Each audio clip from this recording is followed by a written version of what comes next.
কিছু পাগলা চোদা আছে যারা অন্যের বউয়ের সঙ্গে সংসার করার কথা ভাবে পাগলা চোদা। ও যদি নিজের স্বামীকে ছেড়ে আসতে পারে, তোকে ছেড়ে যেতে তার 2 মিনিট সময় লাগবে না। তোর চেয়ে বেটার অপশন পেলে সে তার কাছে চলে যাবে।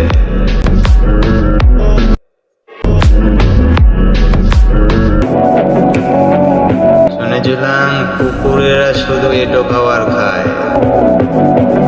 যখন দেখি কেউ আরেকজনের বউ নিয়ে পালিয়ে যায়,